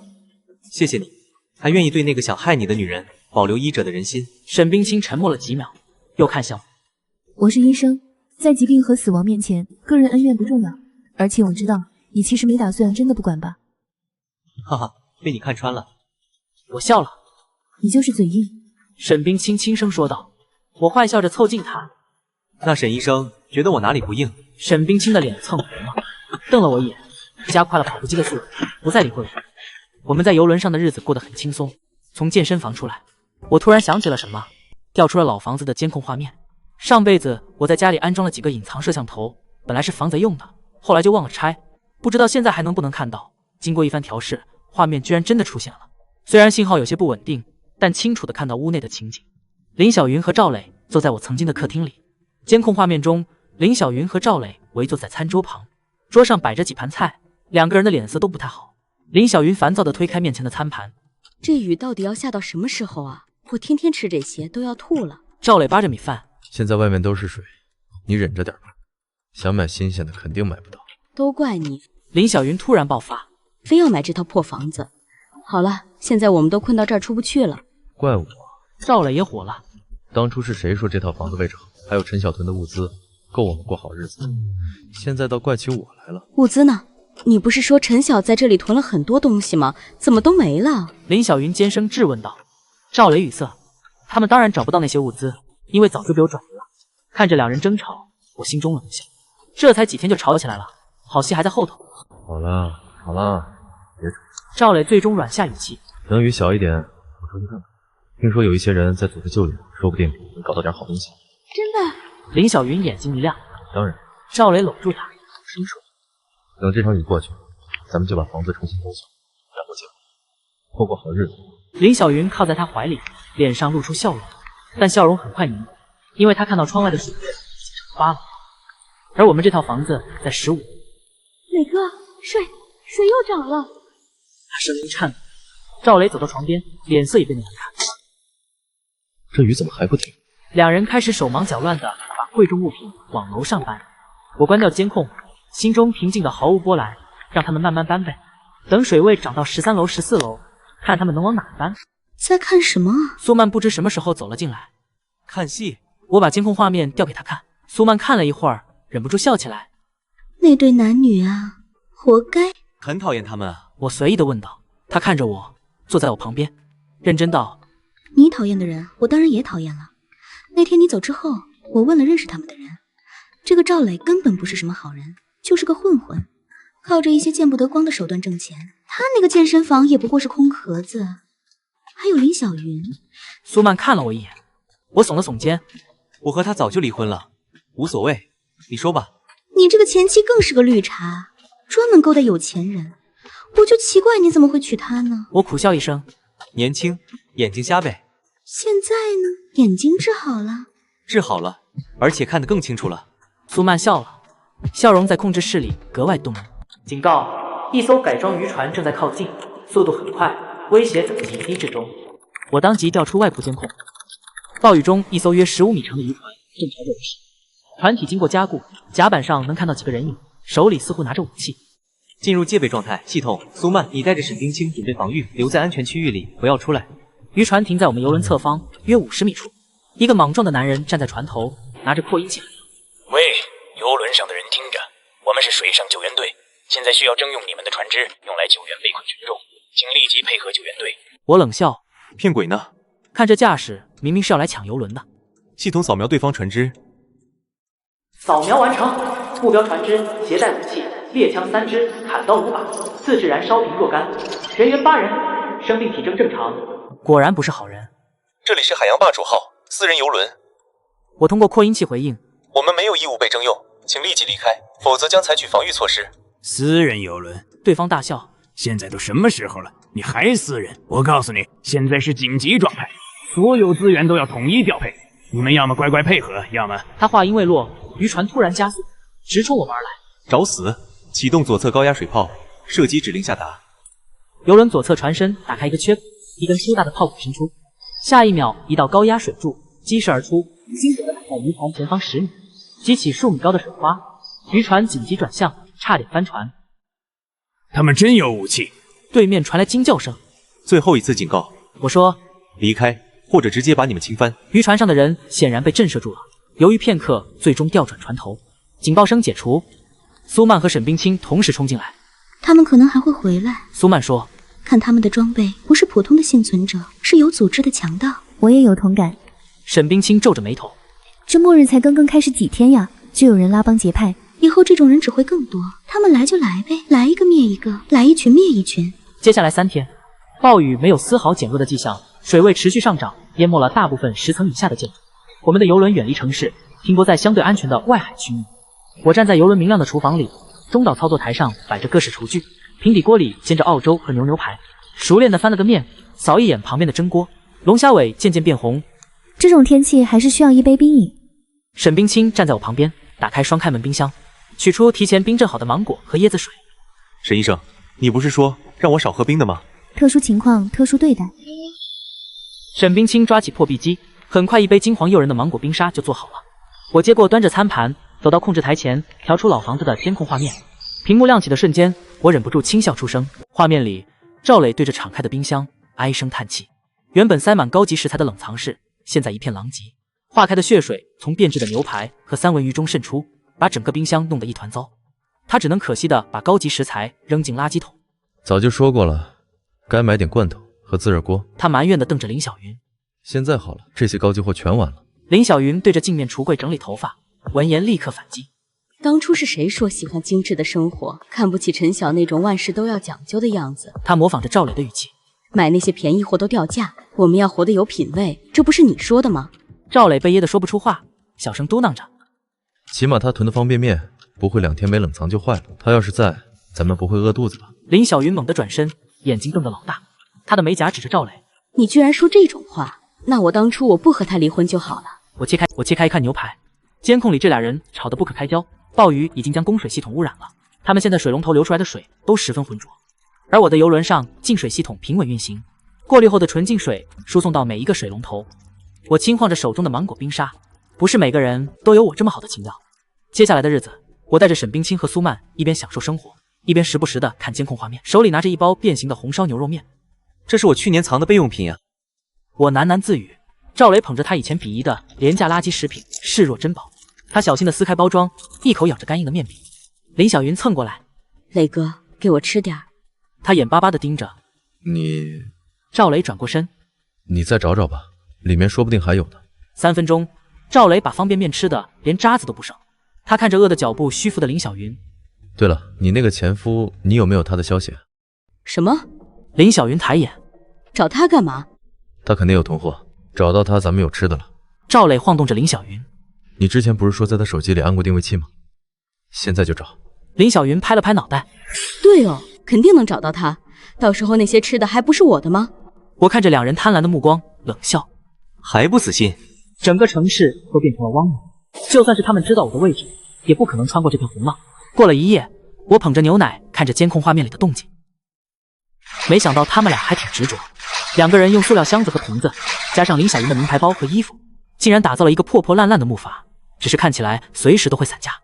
他们费力地将木筏子从窗户口扔下，放到水面上，虽然破烂，但居然能浮起来。赵磊小心翼翼地爬上去，木筏剧烈摇晃，林小云吓得尖叫：“快点！”赵磊不耐烦地拉扯，2个人最终坐上了这个木筏。赵磊用一块木板当桨，笨拙地在洪水里滑行。我放下手中的牛奶，兴致勃勃地看着监控。这木筏子经过的地方，到处都是令人作呕的东西。林小云则紧紧抓着木筏，不敢说话。监控画面里2人的身影消失。我无所谓的笑，就算他们知道我在哪儿，要找到我，估计也得10几天吧。不过令我惊讶的是，这2个人比我想象中能干多了。末日降临的第20天，我和沈冰清还有苏曼在顶层观景台享受着日光浴，虽然是人造日光，但也让我们3个人舒适的长舒一口气。警报声划破宁静，系统界面突然红光闪烁，警告！检测到人类生命体靠近，距离200米。我挑眉，起身快步走向控制室，高清监控画面亮起，破烂的木筏正在波涛中艰难前行。赵磊和林小云浑身都湿透，2个人冻得嘴唇发紫，还在拼命地往我跟前划着。找来了！我轻哼一声，看来赵磊比我想象中聪明啊。他们显然被眼前巨大的游轮震撼到了。上去，你从那儿爬上去。你是他前妻，他肯定会念你的好的。赵磊和林小云用力拍打着游轮外面的合金架，手掌拍得都红。开门，陈晓，我们知道这是你的船，快点把我们拉上去。我调出外部双向通讯系统，他俩的脸出现在显示屏上。陈晓，太好了，你还活着。林小云换上假惺惺的关心。我们好不容易找到站，快让我们进去吧，陈晓。旁边的赵磊也附和。对，看到我们往日的情分上，帮帮我们吧。这鬼天气实在太可怕了。我微微一笑，端着刚刚煎好的牛排，走到船舱门外，拉开一条小缝。虽然距离他们不近，可是牛排的香气刚好能透过雨幕传递到2人身边。他们愣愣地看着我，我看到2个人喉咙滚动，疯狂咽口水。赵磊反应过来，我是在戏弄他们。你这是什么意思啊？他气得脸都发紫了。旁边的林小云还在做戏，眼泪说来就来。陈晓，我知道错了，你就可怜可怜我吧，求你了，让我进去吧。我知道你有很多物资，你一个人也用不完啊，让我进去，我可以帮你。我放下刀叉，端起一旁的红酒，轻抿了一口，这才缓缓开口。你们俩是不是忘了，当时是谁说囤货的人很掉价？他们顿时语塞。我继续享用着手里的美食。当他们看到我吃完一盘牛排时，赵磊忍不住了，给我开门！他疯狂地踹着游轮的外壳。林小云也咒骂着：真笑你不得好死，等我们进去有你好看。我轻声一笑，关闭了大门，将他们叫骂声隔绝在外。看着他们无能狂怒的模样，我忍不住弯腰。这时候我应该去舒舒服服地泡一个热水澡，然后好好睡一觉。等我醒来后，窗外的雨势似乎减弱了一些。我慵懒地坐起来，伸了个懒腰，刷牙，打开监控屏幕，门口空空如也。他们原来放弃了吗？我心情愉悦，走向电影院，准备选个私人影院。警报声再次划破平静。又来了！我不耐烦地皱眉。监控画面让我愣了一下。只见游轮前方聚集了10几个人，都站在各个简陋的木筏上。赵磊和林小云站在最前面，他们身后是一群面黄肌瘦的幸存者。大家快看！赵磊叫喊着，手指向游轮。这里面有吃有喝，还有电。他一个人霸占这么多资源，实在不合适吧？人群顿时骚动起来，一个妇女喊着：“求求你开门吧，孩子已经2天没吃东西了。”她怀里搂着一个男孩，看起来快比我高了。林小云也站出来，楚楚可怜说：“都是我的错，可能因为陈晓太小气了，总觉得我和别的男人有瓜葛，所以才要离婚。其实是他太小气，心里不平衡。要是我早就知道他这样，我绝对不会让他霸占这么多物资。”我听了可笑，真能胡说八道些。可外面的人可不管这些。一个壮汉挥舞着拳头：“小气的男人把我们拒之门外，见死不救，你还是人吗？”就是开门啊！其他人跟着附和：“凭什么你一个人享受？”赵磊煽风点火：“我们都要饿死了，他还在里面享受，这种自私的人就该淹死。”话音刚落，不少人拿着铁棍猛敲着游轮的大门。其他人见状也纷纷找来各种工具，疯狂地砸向游轮。我站在控制台前，透过高清摄像头冷眼注视着他们。各位，我按下外部通讯键，声音通过扬声器传出来：“你们继续使用暴力，游轮的安保系统将会启动自毁程序。”人群登时安静下来，我慢慢地说道：“到时候整个仓库都会沉入海底，你们什么都得不到。”一个瘦高的男人冷笑一声：“吓唬谁呢？你当我们是吓大的呀？骗人！”就是。一个妇女附和：“看他那样，说不定里面根本没有多少东西，就是在硬撑。”我微微一笑，打开双屏幕，从餐桌上端来刚煎好的鹅肝，上面还冒着热气，透进摄像头，所有人都能透过船外的屏幕看到我眼前这个盘鹅肝。啊！我夸张地赞叹一声：“鹅肝煎得恰到好处啊！”门外鸦雀无声。随即我又拿出一杯冰淇淋，舀起一勺。饭后甜点也不能少，是吧？旁边的沈冰清看着我戏弄他们，也忍不住笑了。林小云看到沈冰清那张绝美的脸，再看到她享受着我带给她的优渥生活，林小云指着沈冰清骂道：“陈晓，你出轨了，你早在外面有人了，你还不承认？原来你早把你的小情人送到游轮里了。”沈冰清皱着眉头：“你不过就是陈先生的前妻，你有什么资格骂我？而且陈先生早就和你离婚了，就算我是他的情人，关你什么事？沈冰清红着脸怒声骂道。我愣了一下，没有想到沈冰清会这么说，我还以为他会避嫌，却不曾想他好像很享受成为我情人这件事儿。感受到我的眼神，沈冰清脸更红了，她咬了咬下唇对我说：“这个女人太坏了，她怎么能这么说你？”与此同时，那破木筏上已经有人开始怒吼：“冲上去，把游轮给他砸破！”不行，万一他说的是真的怎么办？就这样，他们这群人僵持在暴雨中，进退两难。有些人撑不住了，走吧，在这耗着不是办法。各自划着木筏消失。只有赵磊和林小云还不死心，他们跪在游轮门前的平台上。陈晓，我知道错了。林小云的声音带着哭腔。看到我们曾经相爱的份上，你救救我吧，陈晓，求你了。林小云哭的是梨花带雨。都是我的错，我不该和赵磊在一起，你原谅我好不好？我静静地看着监控里跪着的两个人，想起上辈子他们把我推出家门，我也是这么求他们的。手指划过控制台，我切断了外部通讯屏幕，按下去的瞬间，我看到他们绝望的脸。2天后，警报再次响起。我走到控制台前，监控画面让我不禁挑眉。这次来的人更多了，20-30个挤在几艘简陋的木筏上，声势相当浩大。赵磊站在最前面，用力拍打游轮大门。陈晓，看到没有？今天你要是不开门，我们不走。林小云在旁边帮腔。大家都是同胞，你这么冷血吗？人群顿时骚动起来，开始施压于我。就是这么大的游轮，分我们一点地方，怎么了？你一个人霸占这么多资源，良心不会痛吗？开门，否则我们就不走。我觉得幼稚，打开外部扬声器，刚想对回去，沈冰清走过来，凑到扬声器跟前。哼，那位大叔，你上次还说你老婆孩子快饿死了，你不是单身吗？这位大妈，你还说孩子没吃饭，你那孩子都多大了？还有你手里攥着饼干，从哪来的？还有你，赵磊、林小云，你们两个真好意思背叛陈晓，两人苟且还好意思来啊？被沈冰清点破的人顿时面红耳赤，支支吾吾说不出话来。我看了沈冰清一眼，没想到内敛的沈医生还有这一面。就在这场闹剧中，我的目光注意到人群最后方有一个女孩，看起来18、19岁，穿着一件宽大的雨衣，脸色苍白。自始至终，她一直站在最后面，甚至都没有抬头。她没有参与任何辱骂我的行动。哎，那个女孩，我通过扬声器直接问她：“你想说什么？”那女孩吓了一跳，没有想到我会问她。她怯生生地看向摄像头，眼睛很大，却灰蒙蒙的。她摇了摇头。我不知道，大家都说这里有吃的，我才跟着来的。可是这毕竟是你的游轮，依你不对。人群顿时哗然，愤怒地瞪向她。我心里一软，还有这样的人保持这样的想法，实在难得呀。沈医生，你说咱们要是接纳一下这个女孩，你觉得怎么样？这是你的船，你说了算。我对着那个女孩说：“你过来，到大门口来。”在众人惊讶的目光中，女孩迟疑地划着小木筏靠近。我迅速在系统操作界面找到访问权限短语，将她的面部信息录入白名单，成为白名单人员。系统开启入口通道。凭什么她能进去？林小云第一个反应过来，气得跳起来。就凭她长得比你好看。我看着她回答。林小云一脸破防地盯着我，大骂：“放屁！陈晓，你放屁！她哪里长得比我好看？我身材比她好多了，你忘了你痴迷我？”我冷笑一声，对林小云说：“我对破鞋没兴趣。”游轮侧面小型舱门缓缓打开，刚好容一人通过。这女孩看着开启的门，又看了看身后的人群。沈冰清已经在门口迎接她，对着她说：“快点进来。”就在女孩跨进舱门的瞬间，几个不死心的人试图冲进去，可惜一道无形的能量墙突然出现，将他们狠狠弹开，甩进水里。警告！被授权人员禁止入内。看到这个场景，众人彻底死心，骂骂咧咧的离开。舱门缓缓关闭。女孩站在干燥的舱内，不知所措地看着一切。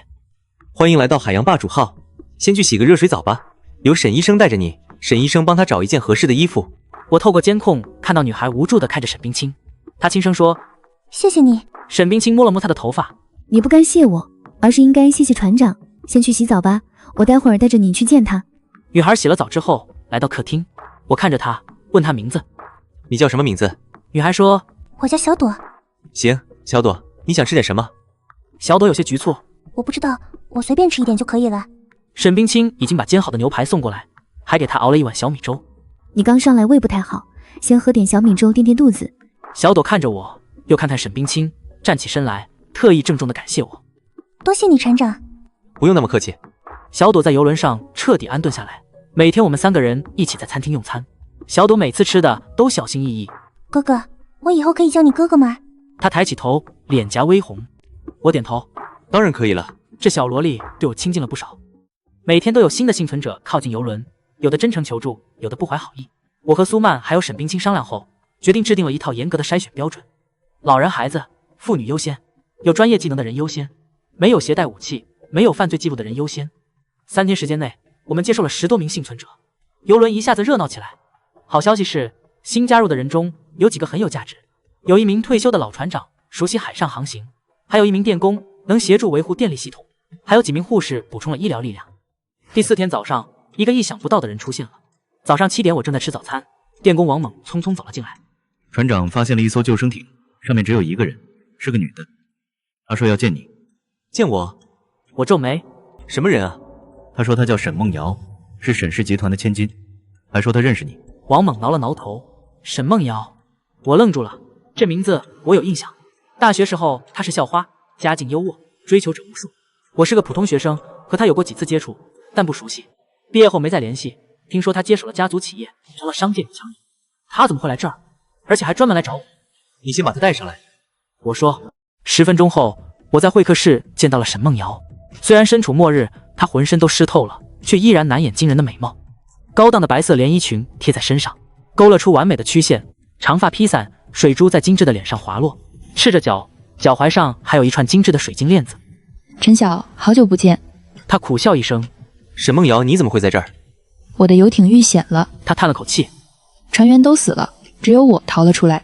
我听说海上有一艘巨大的游轮，船长叫陈晓。我在想会不会是你，就拼命的靠近，没想到真是你。哦，是吗？我淡淡道。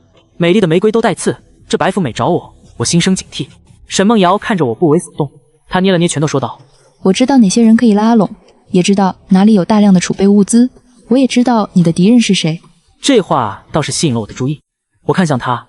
我的敌人是谁啊？林小云和赵磊。沈梦瑶说。他们背后有一个叫黑龙会的组织，专门在末日里抢夺资源。赵磊是他们的外围成员。我心中一震，果然这俩人这么长时间没来骚扰我，原来是找救兵了。我凭什么相信你？我问。沈梦瑶站起身。陈晓，我知道你不轻易相信人，可你想一想，如果我别有用心，为什么不带人强行登船，而是一个人冒险过来？他转过身看着我。我需要一个安全的栖身之所，你需要我的资源和情报，我们各取所需，这是最纯粹的交易了。我沉默片刻，他说的有点道理，而且沈梦瑶的能力很强，在商界混得风生水起，确实不是个花瓶。我可以让你留下。我说。你要遵守规矩，要证明自己的价值。当然。沈梦瑶笑了。作为见面礼，我告诉你第一个情况：3天后，黑龙会会有一支船队经过这片海域，目标是南边的储藏粮库。我们提前行动，可以截胡。我眼睛一亮，储藏粮库，那可是大收获。消息可靠吗？100%可靠。沈梦瑶说。因为那个粮库原本就是我家的产业，我知道所有密码和安全系统的破解办法。好家伙，这个女人真是给了我一个大惊喜。欢迎你进来。她握着我的手，手掌心柔软。合作愉快哦，陈船长。沈梦瑶的加入让这个船越发的微妙了。陈大哥，我不喜欢那个女人。一次私下里，小朵对我说。她看你的眼神很不对劲。怎么不对劲啊？我好奇地问。就像看到猎物一样。小朵皱着眉头。而且她也太完美了吧，完美的不真实。我笑了，摸了摸小朵的头。放心，我知道该怎么做。小朵脸一红，低下头。我就是担心你。看着她害羞，我心里软软的。这女孩从见面开始的怯懦，到现在已经对我超乎寻常的忠诚和依赖。3天后，按照沈梦瑶的情报，我们提前来到了储备粮库所在的海域。这里原本是沿海的工业园区，现在已经被洪水淹没大半。粮库建在高地上，目前还有2层露出水面。就是那儿，地下还有3层冷库，储备着500吨粮食和罐头。防守情况？原本有10个保安，现在应该不在了。安全系统需要我的指纹和密码才能解除，否则会触发警报和自动防御。我点头，开始制定行动计划。电工王猛和老船长带队乘坐冲锋舟前往粮库，沈梦瑶负责解除安全系统，我和苏曼在船上指挥，小朵还有沈冰清留在控制室协助监控。1个小时后，冲锋舟抵达粮库，通过王猛头盔上的摄像头，我们可以看到内部情况。粮库里面一片狼藉，有人来过，大部分货架还完好，上面堆满了各种物资。安全没有发现活人，发现了几具尸体，死了有一段时间了。沈梦瑶解除安全系统后，众人开始快速的搬运物资。就在这时，雷达发出警报：警告！检测到多艘船只靠近，速度很快。我调出监控，心中一沉，5艘改装渔船正朝着我们疾驰。船头上站着一个熟悉的人，是赵磊。赵磊站在为首渔船船头，手里拿着一个望远镜，朝我们的方向看。他身后站着10几个人，个个手持武器，气势汹汹。果然来了。沈梦瑶什么情况？情报没错，他们应该也是今天行动，但按理说不应该这么早到，除非有人泄露了消息。现在不是追究的时候，快点搬运物资。才干了不到1/10，对方有5艘船，每艘船至少10人，硬拼我们肯定吃亏。我快速思考，对方人数占优，我们有游轮的优势，而且他们不知道我们有多少人，有什么武器。继续搬，能搬多少是多少。启动1级警戒，小朵准备无人机。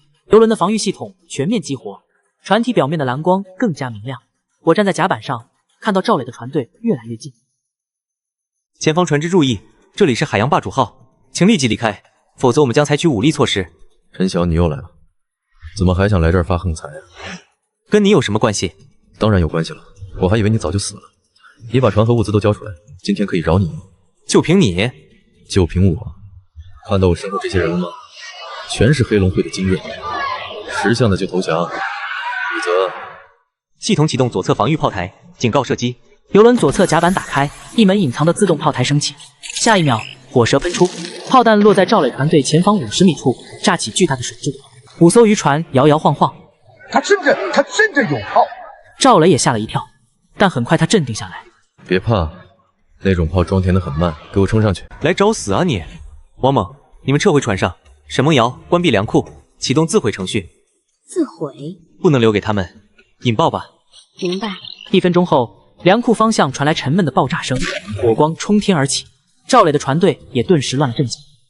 砸了粮库怎么办？冲上去，把游轮抢。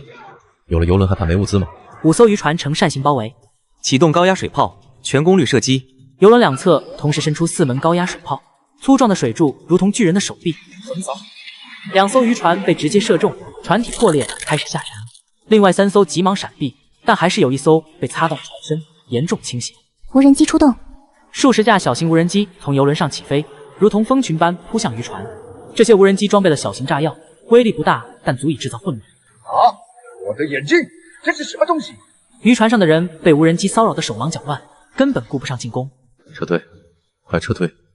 剩下3艘渔船掉头就跑，想跑哪有那么容易？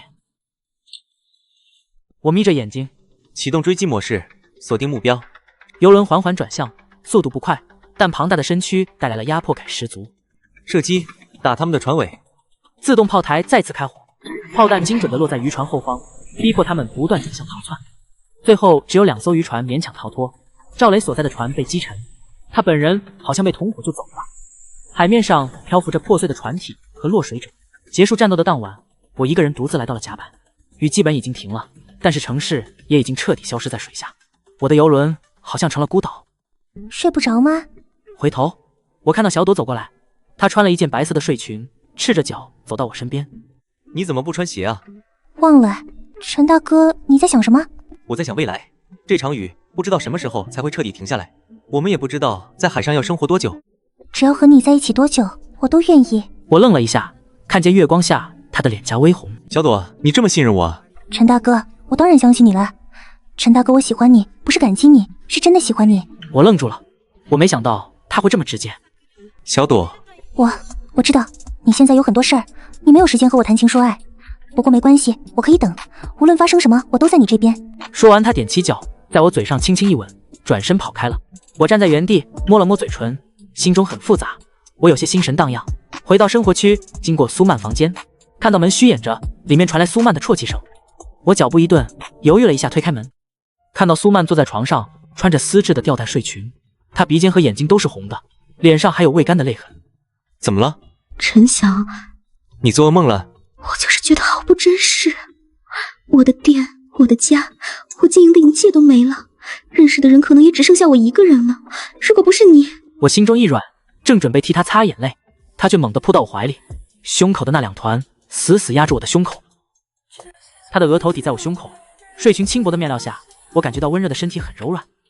陈晓，他在我怀里闷闷地说：“我好怕，怕这一切是梦，怕你突然不见，怕又把我撂下。”我身体一僵，轻轻地扶着他的后背。不是梦，我在这儿呢。他在我怀里安静了一会儿，抬起头看向我。陈晓，他咬了咬唇。我喜欢你，不是因为你救了我，也不是因为只能依靠你。从第一次开始见面，我就觉得你跟别人不一样，我想靠近你。他一口气说完，脸颊绯红，呼吸急促，胸口微微荡漾。我有一些发懵，今晚是怎么了？接二连三的跟我告白。苏曼眼睛一眨不眨的盯着我，她在等待我的反应。我没有立刻回答，只是看着她。苏曼确实很漂亮，身材也很好。我不是圣人，面对这种活色生香的诱惑，也很难抵挡住。苏曼，我的声音有些低哑。你知道现在这种时候……我知道。他急切地打断我，几乎快把我扑到床上了。就是因为这种时候，我才不想犹豫。我要是再浪费时间，明天会怎么样？谁也不知道。陈晓要我，好不好？让我成为你的人，不只是船员。他的眼神热烈，手轻轻环上我的脖子，踮起脚尖，柔软的唇瓣印上我的嘴角。我脑子里的一根弦啪的断了，我轻哼一声，反客为主，猛地收紧他的手臂，将他牢牢地禁锢在怀中，深深地吻回去，不是浅尝辄止，而是有些控制不住。苏曼轻哼一声，身体一僵，随即软了下来，羞涩地回应我。灯光照射在我们身上，我们俩的衣服不知道什么时候都扔在了地上。他紧紧地缠绕着我，夜这么长，却难以盖住我们细碎的声响。第二天清晨，睁开眼就感觉到怀中的温香软玉。苏曼像一只慵懒的猫，蜷缩在我怀里，脸颊还带着红晕。我想到昨晚的事儿，干咳一声。他呢喃着，把我搂得更紧了。看着他的脸，想到昨晚的温存，我有些放松。这种感觉很不一样。我慢慢抽开手臂，他还没有醒，只是翻了个身。我看着他腰臀的曲线，不由得想到昨夜的感觉，心头一热。算了，我赶紧起身冲了个澡，换上干净的衣物。刚走出生活区，就看到小朵好奇地盯着我。我有些尴尬地挠了挠头，颇有种被人抓包的感觉。小朵才19岁，但成了我的小跟班。为了让她有点事干，别老盯着我，我让她负责种植区的管理。她每天都跟我汇报蔬菜区的产量，我们日子过得很安逸。整个邮轮几乎形成了一个高效的社群，而我作为社群的核心，也感受到了前所未有的责任感。航行的第30天，我们进入了相对平静的海域，天气难得好转了，甚至能看到厚厚的云层下面露出一道阳光。苏曼在那一夜之后多了几分女主人的从容和妩媚，处理船务更加得心应手。在只有我们2人的时候，眼波流转间尽是亲密和依赖。沈冰清似乎更沉默了，工作越发一丝不苟。每次看到我和苏曼举止亲密，他都一脸严肃。这天晚餐后，我们聚在休闲厅，苏曼端着她新研制的海洋风味果汁，沈冰清则是在检查近期大家的健康数据。小朵叽叽喳喳地说着，温室里的番茄又红了几颗。沈梦瑶坐在另一面整理着物资储备。船长，苏曼靠在我身边的沙发扶手上，指尖刮着我的手臂。陈晓，咱们接下来准备去哪儿？我顿了顿说道，我们去人更少的地方，比如南极，那边海域情况复杂，冰山浮冰多，但是人少，而且咱们的人已经够多了，不需要再接纳其他幸存者，只需要维持邮轮上的生态系统。大家都很意外地盯着我。小朵最先反应过来，吐了吐舌头。太好了，我特别想去南极，在那里不能看到企鹅和北极熊啊。就知道玩。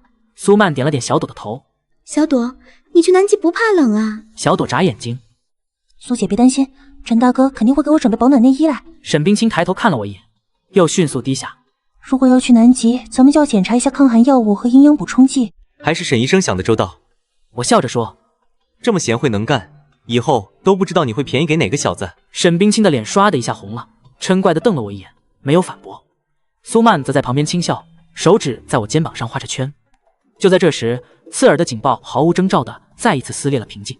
最高级别战斗警报，检测到大规模舰队信号，从西北、正北、东北3个方向合围，数量12艘，威胁等级高，全员进入1级战备状态。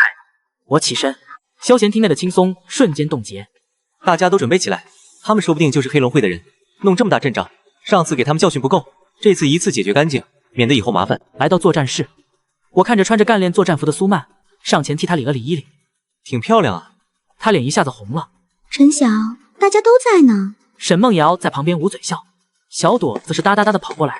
陈大哥，雷达显示有12艘船正在朝我们驶来，速度很快。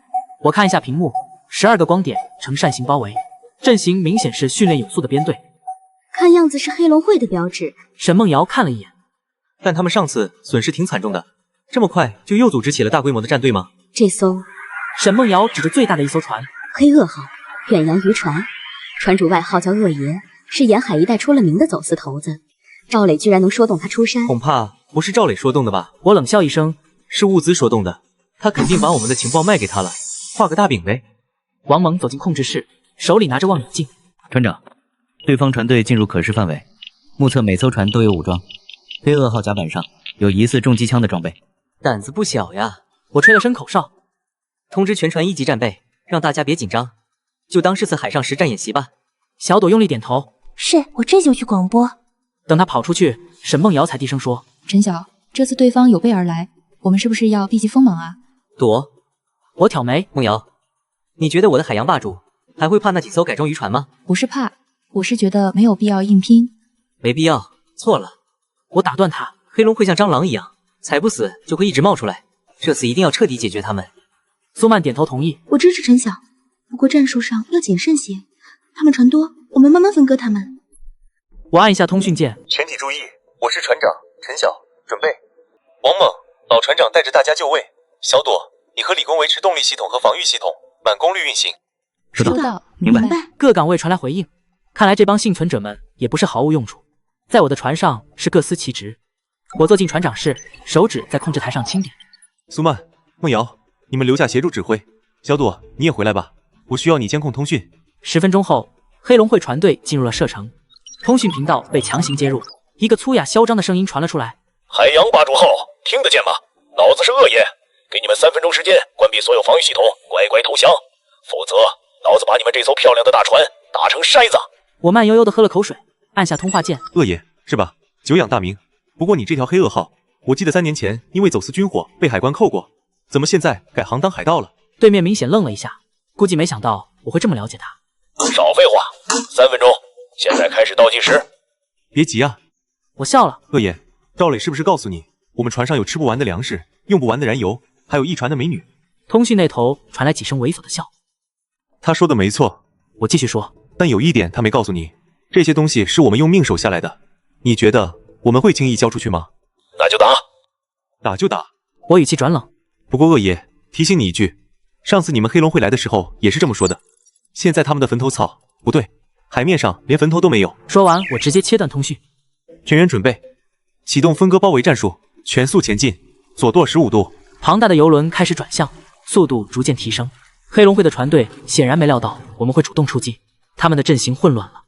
现在我盯着屏幕，发射烟雾弹干扰他们视线，无人机群出动，目标小型船只的引擎。海面上烟雾弥漫，数十架无人机从游轮隐蔽的发射口飞出，扑向黑龙会的船队。爆炸声和惊呼声从通讯频道里隐约传来。命中3艘，敌船失去动力。恶爷的主船在试图绕后，注意右侧，4艘船包抄过来了。我冷静的指挥，右前高压水炮准备，等他们进入射程就开火。主炮台锁定黑恶号，但先别打要害，我要抓活的。王猛不解，船长，抓活的干嘛？沈梦瑶替我回答了。恶爷这种老油条肯定知道不少秘密，而且赵磊和林小云一定在他船上。苏曼补充，还有我们需要知道黑龙会的老巢在哪里，这次要连根拔起。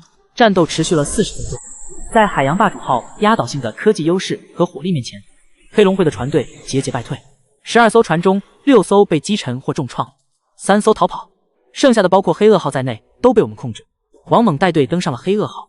5分钟后，通讯传来，船长，抓到恶爷了，还有赵磊和林小云也在，带他们过来。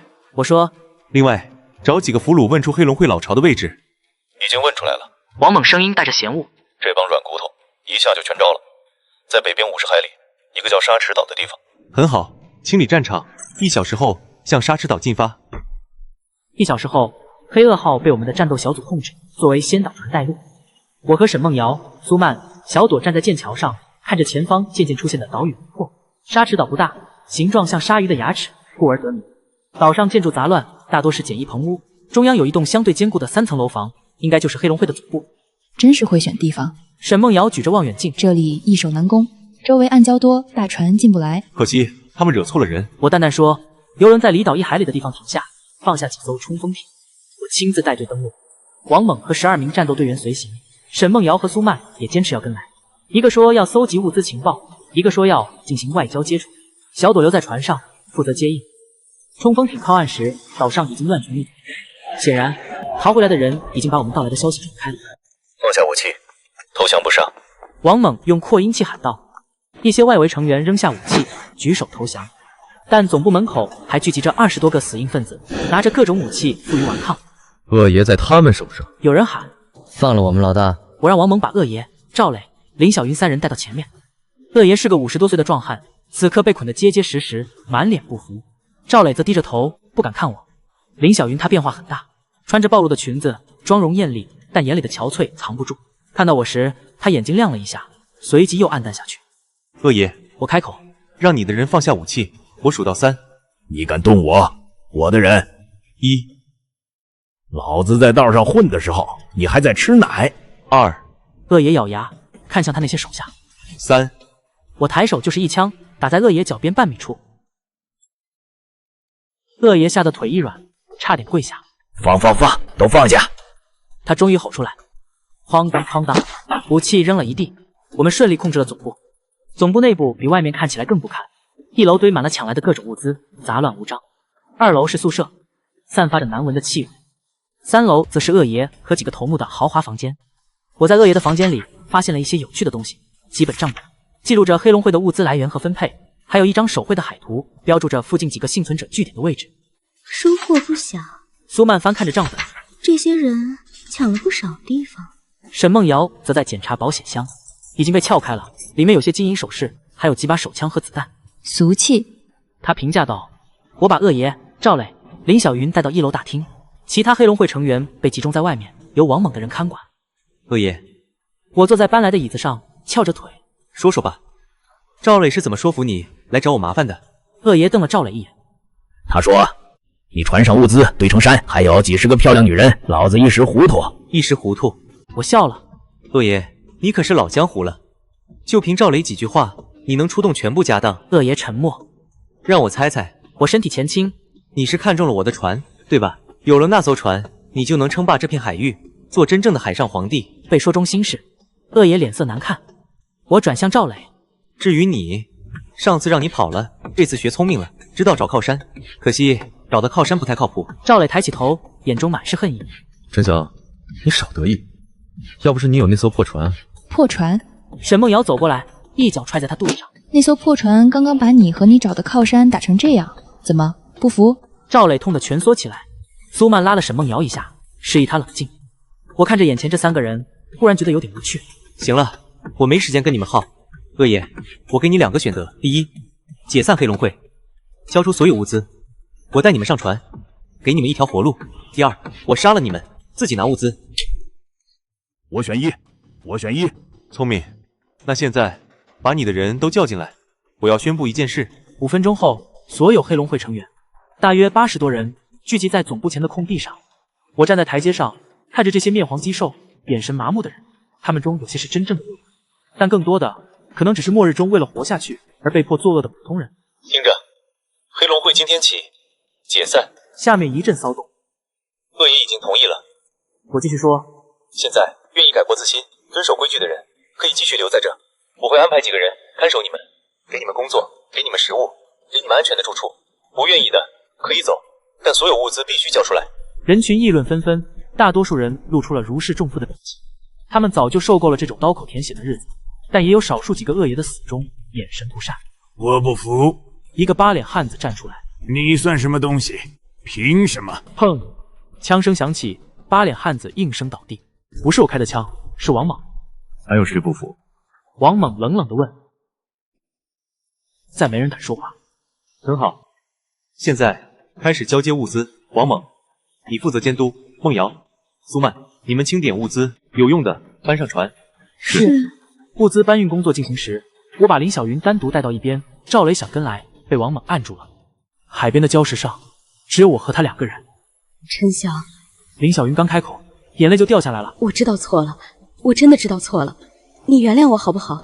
我没说话，看着他表演。都是赵磊逼我的，他说如果我不跟他，就杀了我，我是被迫的。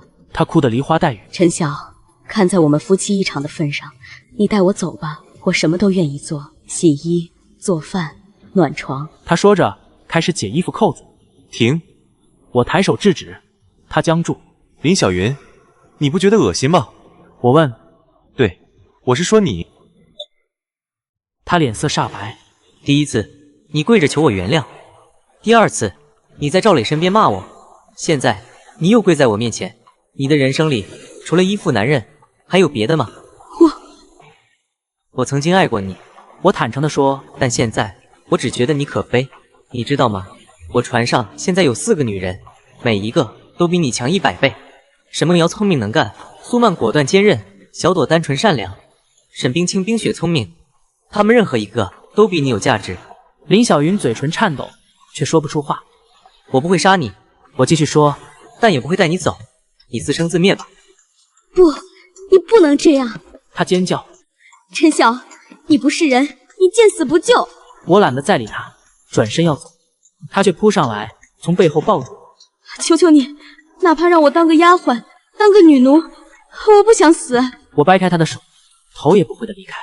身后传来他歇斯底里的哭喊。回到总部前，沈梦瑶迎上来。处理完了。我点头。他呢？苏曼也走过来。让他自生自灭。我说。沈梦瑶看着远处礁石上瘫坐哭泣的林小云，突然说：“其实带他上船也不是不行，船上缺劳动力。”我看向他，我只是提议。沈梦瑶耸肩，毕竟看着他慢慢死，不如给他个痛快。我明白他的意思，但最终我摇摇头。有些人不配得到救赎。物资清点完毕时，已经是傍晚。黑龙会的储备确实不少，粮食、药品、燃料，甚至还有一批武器弹药，够我们用3个月了。而且岛上有些设备还能用，比如那台柴油发电机。搬上船，我下令，天黑前撤离。王蒙走过来，船长，恶爷怎么处理？还有赵磊。我想了想，恶爷这种老油条，留着他是个隐患，处理掉。明白。至于赵磊，我看了一眼被绑在柱子上的赵磊，打断一条腿，扔岛上，自生自灭。他不是喜欢当海盗吗？让他当个够。我们驶离沙池岛时，夕阳如血。我站在剑桥上，看着渐渐远去的岛屿和岛上那2个渺小的身影。林小云抱着膝盖坐在海边，赵磊拖着断腿艰难爬行。结束了。苏曼轻声说：“不。”我摇头，是新的开始。回到游轮后的第3天，我在会议室召集了所有核心成员。我有个提议。我看着在座的众人，沈梦瑶、苏曼、小朵、沈冰清、王猛，我们离开这里，去南极。会议室安静了几秒。真的决定去南极？沈冰清最先反应过来。想好了吗？几个原因。我掰着手直数。第一，这里人太多了，虽然我们解决了黑龙会，但还会有别的势力冒出来。南极人少，清静。第二，气候。这场暴雨是全球性的，但南极可能受影响较小，至少那里有冰，有淡水。第三，我们需要一个真正安全的地方，建立长期的生存基地。游轮很好，但它毕竟是船，不是家。沈梦瑶点头，有道理。而且南极有各国的科考站，可能还能找到一些有用的设备和资料。王猛有些担心，但那么远，我们的燃料够吗？计算过了。沈梦瑶调出数据，以现在的储备加上省着用，足够。而且途中可以寻找补给。苏曼问：“船上的人呢？他们会同意吗？”会同意的。我说：“因为我会告诉他们，这不是逃亡，是探索新家园。”会议结束后，我回到船长室，刚坐下，门就被敲响了。进来，3个女人一起走了进来。沈梦瑶、苏曼、小朵。我挑眉，这么整齐，有事？去南极的提议我们支持，但路上可能要好几个月，船上空间就这么大，某些关系是不是该明确一下？我装傻。什么关系？